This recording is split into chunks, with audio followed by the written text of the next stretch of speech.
हबीब जलीब ने कहा था कि हुक्मरान हो गए कमीने लोग, खाक में मिल गए नगीने लोग, हर मुहिब वतन जलील हुआ, रात का फासला तवील हुआ, आमिरों के गीत जो गाते रहे वही नामो दाद पाते रहे, रहजनों ने रेजनी की थी, रहजनों ने रेजनी की थी, रहबरों ने भी क्या कमी की थी।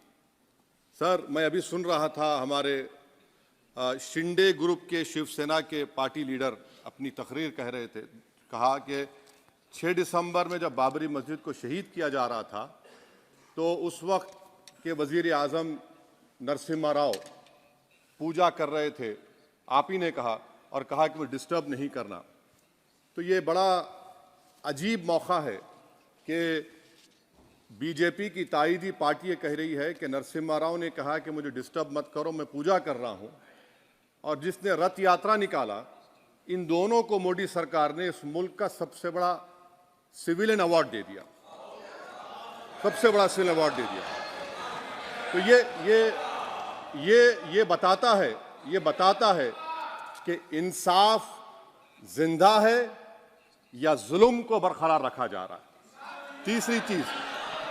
तीसरी बात यह है कि सर, इस ऐवान में सियासी पार्टियां आएंगी चले जाएंगी, आप आए मैं आया हम भी चले जाएंगे, मैं जमीन की गिजा बन जाऊंगा, ये ऐवान तो बाकी रहेगा। मगर सर, मैं ताजुब कर रहा हूं कि लोकसभा मुख्तलिफ आवाजों में कैसे बोल सकता है। लोकसभा तो एक ही आवाज में बोलना चाहिए, और लोकसभा भी भारत के संविधान आइन के बेसिक स्ट्रक्चर का ताबे है। और सर, ये इसलिए कह रहा हूं कि 16 दिसंबर को ये ले कर देता हूं, 16 दिसंबर 1992 को इसी लोकसभा ने एक रेजोल्यूशन पास किया था। आप इजाजत दीजिए तो मैं पढ़ता हूं सर।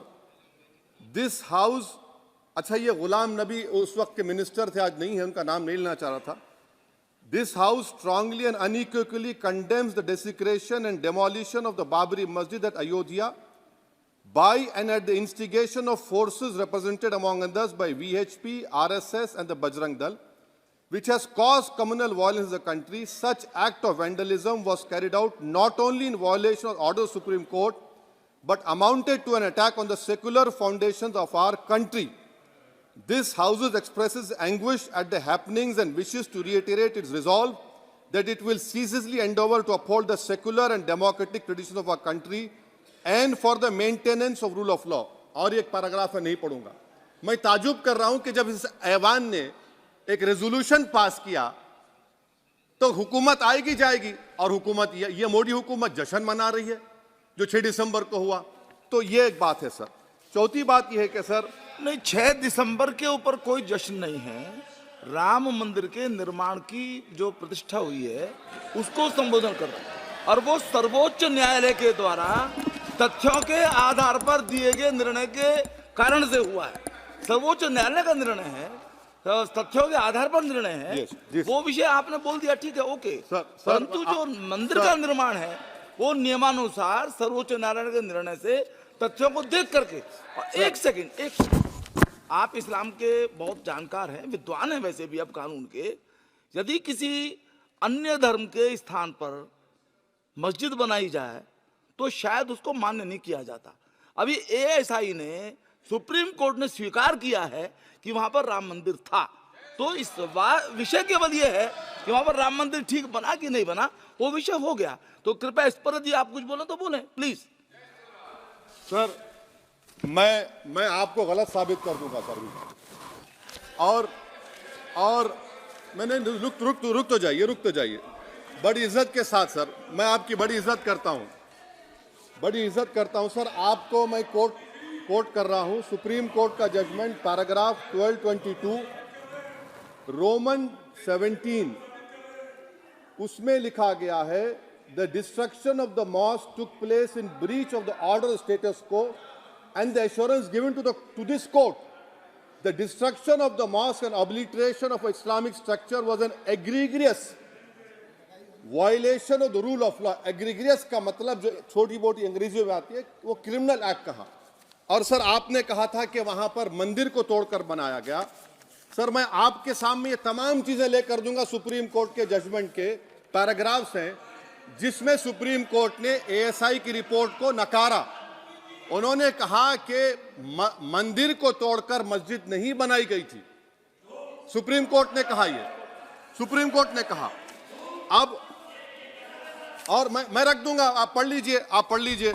अच्छा सर, मैं अपनी तकरीर पर आ जाता हूं, मैं अपनी तकरीर पर आ जाता हूं सर। तो मैं अपनी बात कर देता हूं सर।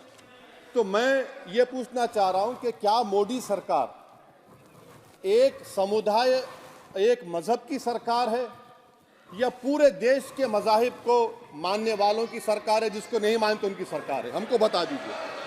क्या मोदी सरकार सिर्फ एक फिक्र और नजरिया हिंदुत्व की सरकार है? क्या इस देश का, इस गवर्नमेंट ऑफ इंडिया का कोई मजहब है? इस वतन अजीज सबके मजहब को मानता है। सर मेरा मानना है कि इस देश का कोई मजहब नहीं है। क्या ये सरकार 22 जनवरी का पैगाम देकर ये बताना चाहती है कि एक मजहब को दूसरे मजहब के मानने वालों पर गलबा और कामयाबी मिली? क्या आइन इसकी इजाजत देता है? क्या ये पैगाम आप जब ऐवान से दे रहे हैं तो 17 करोड़ मुसलमानों को आप क्या पैगाम दे रहे हैं, ये मैं आप पर छोड़ता हूं। सर 49 में धोखा हुआ, 86 में धोखा हुआ, 92 में धोखा हुआ, 2019 और 22 में भी इस ऐवान के जरिए हमको धोखा दिया जा रहा है। और अफसोस के साथ कहना पड़ता है सर कि मुस्लिम अक़लियत को हमेशा ये कहा गया कि तुमको भारत के शहरी बरकरार रहने के लिए एक बहुत बड़ी कीमत तुमको चुकानी पड़ेगी, और हम पर इल्जाम लगा दिया गया। सर क्या मैं बाबर का स्पोक्स पर्सन हूं? क्या मैं जिना का स्पोक्स पर्सन हूं? क्या मैं औरंगजेब का स्पोक्स पर्सन हूं?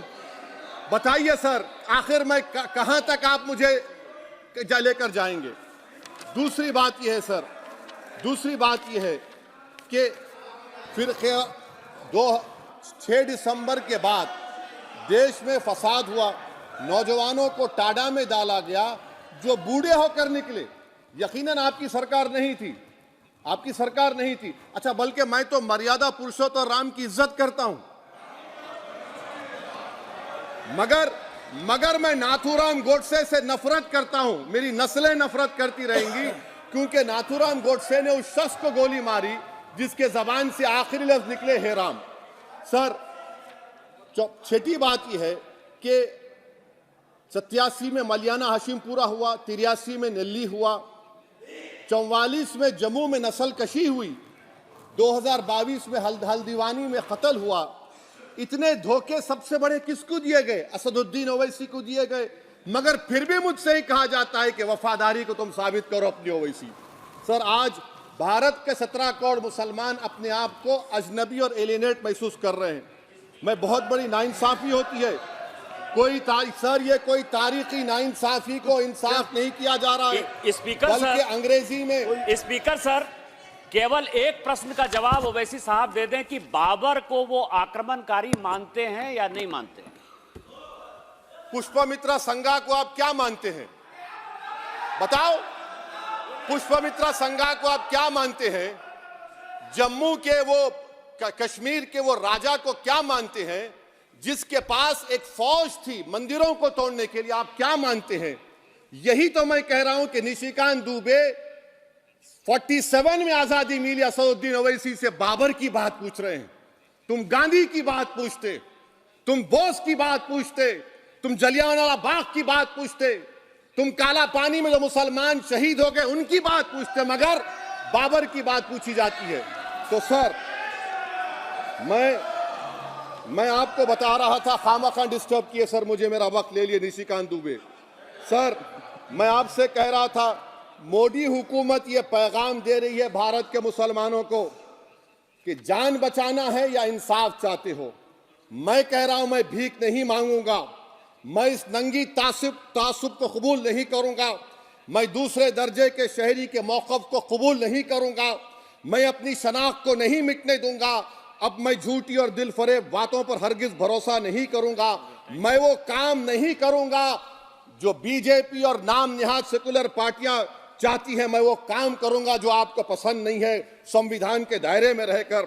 सर, कंक्लूजन में मैं आपको बताना चाहता हूं कि आज इस देश को किसकी जरूरत है। इस देश को अयोध्या में, तारीख शायद नहीं पढ़ते होंगे, मौलाना अमीर अली कौन थे, पुजारी बाबा रामचरण दास कौन थे, अयोध्या के पुजारी थे। दोनों ने मिलकर अंग्रेजों के खिलाफ जंग लड़ी थी और दोनों ने, अंग्रेजों ने इनको गिरफ्तार किया और एक पेड़ पर मौलाना अमीर अली को और पुजारी रामचरण दास को फांसी दे दी गई। देश को इनकी जरूरत है। देश को शंभू प्रसाद, अचन खां, ये राजा देवी बख्श सिंह के फौज में थे, अंग्रेजों से मुकाबला किया, मुसलमान की लाश को जला दिया गया और शंभू प्रसाद को दफना दिया गया। इस देश को यह जरूरत है। देश को बाबा मोदी की जरूरत नहीं है। आज भारत को अयोध्या के मौलाना अमीर अली और रामचरण दास, अचन खान, शंभू खान की जरूरत है। सर, मैं अभी सुन रहा था ये नाम निहाद सेक्युलर पार्टियों के बयानात को।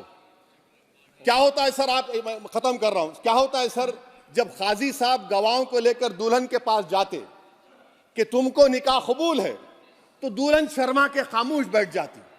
तो इनकी खामोशी रजामंदी की अलामत है। जी जी। तो सर, मैं खत्म करने से पहले यह बताना चाह रहा हूं कि जब वजीर आजम जवाब देंगे तो क्या वो भारत के 140 करोड़ जनता के लिए जवाब देंगे या फिर सिर्फ हिंदुत्व की फिक्र रखने वालों का जवाब, मैं खत्म कर जवाब देंगे।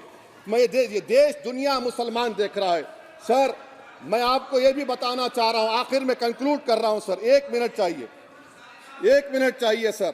सर, मेरा मानना यह है कि आज मैं बहैसियत एक भारत के गयूर मुसलमान के, let me stand as a tall Indian Muslim and say that the light of Indian democracy today is at its dimmest today, sir. Sir, in conclusion, मेरी फिक्र में, मेरा ईमान मुझे कहता है कि जिस जगह पर मस्जिद थी, है और रहेगी, बाबरी मस्जिद है और रहेगी, बाबरी मस्जिद जिंदाबाद, जिंदाबाद, भारत जिंदाबाद, जय हिंद। सबको जोड़ने की बात की जाए वो बेहतर है। जी, श्री बीबी पाटिल जी।